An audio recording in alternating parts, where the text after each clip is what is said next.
एक बार की घटना है। महात्मा बुद्ध के सबसे प्रिय और करीबी शिष्य आनंद एक बार कहीं जा रहे थे। तभी रास्ते में उन्होंने देखा कि एक व्यक्ति एक चट्टान के ऊपर बैठकर रो रहा है। यह देखकर आनंद वहीं रुक गए और उस व्यक्ति के पास जाकर उसके दुखी होने का कारण पूछा। वह व्यक्ति अपने आंसू पोंछते हुए बोला, मैं यहीं पास के ही गांव का रहने वाला एक बदनसीब व्यापारी हूँ। मैं जो भी काम करता हूँ वह खराब हो जाता है।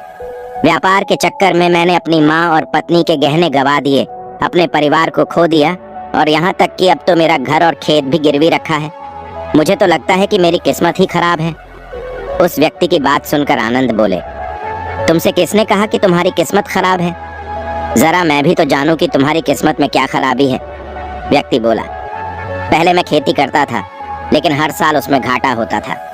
कभी सूखा हो जाता तो कभी ज्यादा बारिश से फसल खराब हो जाती है। कभी आवारा पशु फसल को नुकसान पहुंचाते हैं तो कभी तरह तरह की बीमारियां फसल को बर्बाद कर देते।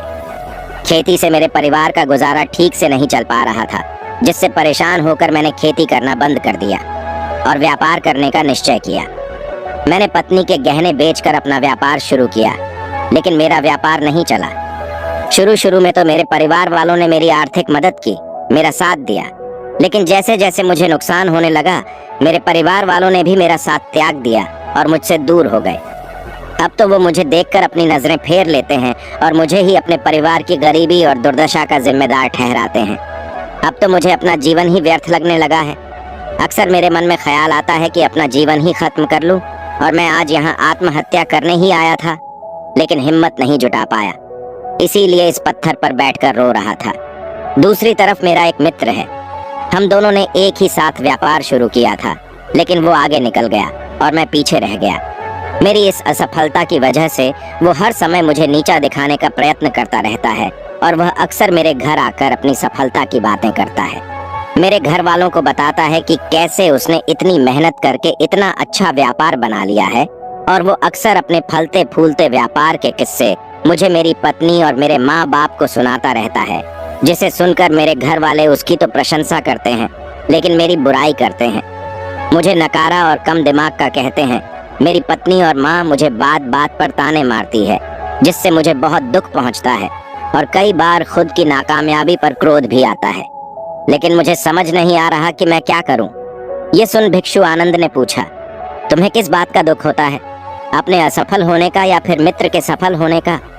सवाल सुनकर वह व्यक्ति एक पल के लिए सोचने लग गया, फिर बोला, अगर सच कहूं तो मुझे अपने असफल होने का उतना दुख नहीं होता जितना कि मित्र के सफल होने का होता है। भिक्षु आनंद ने अगला प्रश्न किया, अगर तुम्हारा मित्र व्यापार में असफल हो जाता और तुम सफल हो जाते तो क्या तुम खुश होते? व्यक्ति ने कहा, हाँ, मुझे बहुत खुशी होगी। आनंद बोले, इसका मतलब कि तुम्हारी खुशी तुम्हारे मित्र पर निर्भर करती है। अगर वह चाहे तो तुम्हें खुश कर सकता है, और अगर वह चाहे तो तुम्हें दुखी भी कर सकता है। तुम स्वयं से ना तो खुश हो सकते हो और ना ही दुखी हो सकते हो। भिक्षु आनंद की बातें सुनकर व्यक्ति कुछ देर के लिए सोचने लग गया और फिर बोला, आपकी बातें सुनकर मुझे कुछ आशा बन रही है।